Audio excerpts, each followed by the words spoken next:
জয় মা তারা। নমস্কার বন্ধুরা, আমি জ্যোতিষী গৌতম কুমার। আজকে আমি আলোচনা করব বিশেষ করে এই ৪টি রাশির জাতক বা জাতিকারা ২০২৫ সালে রাজার হালে জীবনযাপন কাটাবে। কেননা শনিদেবের কৃপায়, শনিদেবের আশীর্বাদে এই ৪ রাশি ধনী হতে চলেছে। আসুন আমরা জেনে নিই কোন ভাগ্যবান এই ৪টি রাশির জাতক বা জাতিকারা রয়েছে। তবে ভিডিওটি না কেটে না টেনে সম্পূর্ণ দেখার চেষ্টা করুন। কেননা এই ভিডিওর মধ্যে আমি যে ভাগ্যবান ৪টি রাশির নাম বলব, যদি আমার বলা রাশি আপনার রাশির সঙ্গে মিলে যায়, তাহলে এই ভিডিওটা বিশেষ করে আপনাদের জন্য গুরুত্বপূর্ণ হতে চলেছে। তাহলে বন্ধুরা আসুন দেরি না করে মূল পর্বে যাওয়া যাক। ৪টি রাশির মধ্যে প্রথম ভাগ্যবান রাশি বৃশ্চিক রাশি। আপনি যদি বৃশ্চিক রাশির জাতক বা জাতিকা থাকেন, আপনার রাশির অধিপতি গ্রহ মঙ্গল। মঙ্গল ২০২৫ সালের রাজা, অর্থাৎ মঙ্গল ২০২৫ সালকে নিয়ন্ত্রণ করবে। আপনার রাশির শাসক গ্রহ মঙ্গল। তাছাড়া আপনার রাশির পিতা গ্রহ মঙ্গল এবং আপনার রাশিতে বর্তমান সময়ে শনিদেবের ঢাইয়া চলছে। শনিদেবের ঢাইয়ার থেকে আপনি পুরোপুরি মুক্ত হতে চলেছেন ২৯শে মার্চ। অর্থাৎ ২৯শে মার্চের পর থেকে আপনার জীবন থেকে দুঃখ, কষ্ট, যন্ত্রণাগুলো চিরতরের জন্য দূর করে সুখ, শান্তি, সমৃদ্ধি ভোগ করতে চলেছেন। এবং আপনার রাশির পঞ্চম ঘরে রয়েছে শনিদেবের অবস্থান এবং আপনার রাশির একাদশ ঘরে শনিদেবের সপ্তম দৃষ্টি রয়েছে। তাই ২০২৫ সাল আপনার জন্য সোনায় সোহাগা বছর হতে চলেছে। অর্থাৎ ২০২৫ সাল আপনার জীবনে স্মরণীয় বছর হতে চলেছে। তাই আপনাদের ব্যবসা ক্ষেত্রে সফলতা আসবে।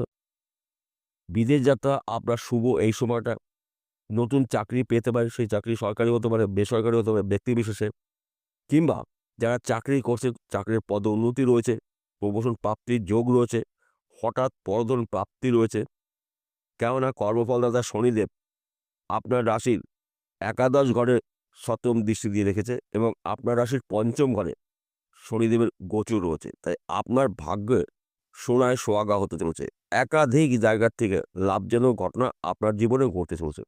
বিশেষ করে যাদের পরিবারে অবিবাহিত ছেলে মেয়ে রয়েছে, বিয়ে ঠিক করার পরও বিয়ে ভেঙে যাচ্ছে বারবার, এইবার কিন্তু আপনাদের ওই সমস্যার সমাধান হতে চলেছে। কেননা শনিদেবের শুভ দৃষ্টি আপনার রাশিতে প্রবেশ করবে। তাই আপনারা ২০২৫ সালটি রাজ করতে চলেছেন। দ্বিতীয় নম্বর ভাগ্যবান রাশি, আপনি যদি মকর রাশির জাতক বা জাতিকা থাকেন, ২০২৫ সাল আপনার জন্য গোল্ডেন সময়। কারণ আপনার জীবন থেকে শনিদেবের সাড়সাথের থেকে আপনি পুরোপুরি মুক্ত হতে চলেছেন। অর্থাৎ ২৯শে মার্চ শনিদেবের সাড়সাথের থেকে আপনি পুরো মুক্ত হবেন এবং এপ্রিল মাস থেকে আপনি যেই কাজে হাত দিন না কেন, সেখান থেকে কিন্তু আপনি প্রচুর আর্থিক উন্নতি করতে পারবেন। শত্রু নাশ, গৃহে সুখ শান্তি সমৃদ্ধি প্রবেশ করবে। সন্তান, শিক্ষা, প্রেম, ভালোবাসা, দাম্পত্য শুভ। বিদেশ যাত্রা শুভ। জমি জায়গা, বাড়ি গাড়ি এবার কিন্তু আপনি ক্রয় করতে চলেছেন। অর্থাৎ আপনার অনেক দিনের মনের আশাগুলো পূর্ণ হবে। ব্যক্তি বিশেষে আপনাদের আশা পূর্ণ হবে। তাছাড়া আপনি যদি বিদেশে থাকেন, বিদেশ থেকে প্রচুর আর্থিক উন্নতি করবেন কিংবা আপনি বিদেশে যদি যাওয়ার চেষ্টা করেছেন, যেতে পারেননি, এই সময়টা কিন্তু আপনার জন্য শুভ সময়।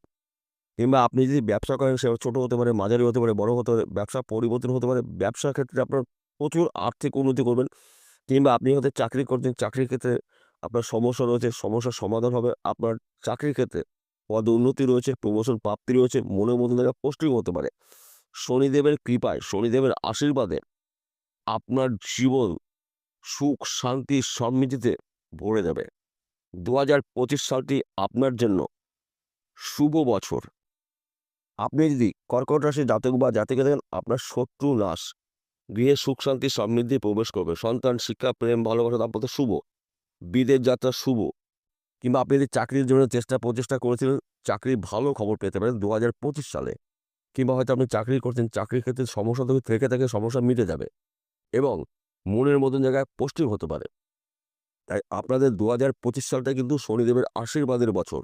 চতুর্থ নম্বর ভাগ্যবান রাশি তুলা রাশি। আপনি যদি তুলা রাশির জাতক বা জাতিকা থাকেন, আপনার রাশির ষষ্ঠ ঘরে শনিদেবের অবস্থান।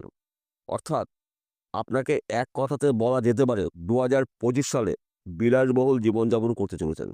শনিদেবের আশীর্বাদে, শনিদেবের কৃপায় আপনার অসম্পূর্ণ কাজগুলো সম্পূর্ণ হবে। যে কোনো কাজ হতে পারে ব্যক্তি বিশেষে। হয়তো আপনি বাড়ি করার জন্য চেষ্টা করছেন, বাড়ি করতে পারছেন না, কিংবা আপনি গাড়ি করবেন, ২ চাকা আছে ৪ চাকা করবেন, করতে পারছেন না, কিংবা আপনার পরিবারে কারো সঙ্গে কারো মিল নাই, মতের অমিল রয়েছে। এইসব সমস্যা যদি থেকে থাকে মিটে যাবে। কেননা শনিদেবের প্রভাবে, শনিদেবের শুভ দৃষ্টির ফলে ২০২৫ সালে আপনি রাজ করতে চলেছেন। বিশেষ করে এই ৪টি রাশির জাতক বা জাতিকারা শনিদেবের আশীর্বাদে জীবন থেকে দুঃখ, কষ্ট, যন্ত্রণা, দারিদ্র্যগুলো দূর করে সুখ, শান্তি, সমৃদ্ধি ভোগ করতে চলেছেন।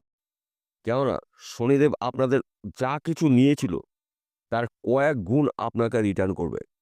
কেননা আপনাদের জীবনে অনেক কিছু প্রাপ্তি রয়েছে, যা নাকি শনিদেব আপনাকে পূর্ণ করবে ২০২৫ সালে। এইবার একটি কথা বলছি, প্রত্যেকটা ভিডিওতে বলি, আজকেও বলছি। বিশেষ করে এই ৪টি রাশির জাতক বা জাতিকারা পৃথিবীতে কোটি, কোটি রয়েছে। সবার জন্যই কিন্তু একই ফলাফল নাও হতে পারে। কেননা জন্ম বছর আলাদা রয়েছে, জন্মক্ষণ আলাদা রয়েছে, জন্ম তিথি আলাদা রয়েছে, জন্ম নক্ষত্র আলাদা রয়েছে, জন্ম মাস আলাদা, আলাদা রয়েছে, জন্ম বার আলাদা, আলাদা রয়েছে। তাই আপনাদের যদি জন্মকুণ্ডলী থাকে, অভিজ্ঞ জ্যোতিষী দিয়ে জন্মকুণ্ডলী বিচার করে নিন। যদি আপনার জন্মকুণ্ডলীতে শনি শুভ অবস্থায় থাকে, তাহলে আমি যেই কথাগুলো বললাম ১০০% যদি না মেলে ৭০ থেকে ৮০% মিলবে। আর যদি শনি অশুভ অবস্থায় থাকে, তাহলে আমার কথাগুলো কিন্তু সম্পূর্ণ নাও মিলতে পারে। আর যখনই মিলবে না, আর তখনই আপনি ভুলভাল বক্তব্য, মন্তব্য করবেন। তাই ১ম আপনাকে জানতে হবে আপনার জন্মকুণ্ডলী কী অবস্থায় রয়েছে। যদি জন্মকুণ্ডলীতে শনি অশুভ অবস্থা থাকে, শনিদেবের প্রতিকার করে নেবেন জ্যোতিষের পরামর্শ মেনে বা শুনে। যদি আপনার জন্মকুণ্ডলী না থাকে, তাহলে আপনি আপনার হস্তরেখা বিচার করে নিন অভিজ্ঞ জ্যোতিষী দিয়ে। আপনার হস্তরেখায় যদি শনি অশুভ অবস্থা থাকে, সেই শনির প্রতিকার করে নেবেন এবং তার সঙ্গে আপনার ভাগ্যভাবকেও জানতে হবে যে ভাগ্য আপনার শুভ না অশুভ। এই বিষয়গুলো আপনি ভালোভাবে জেনে ২০২৫ সালটি আপনি রিল্যাক্স করতে পারবেন। অর্থাৎ রাজার হালে জীবনযাপন করতে পারবেন ২০২৫ সালে। বিষয়টা পরিষ্কার হলো। নমস্কার বন্ধুরা, আবার দেখা হবে।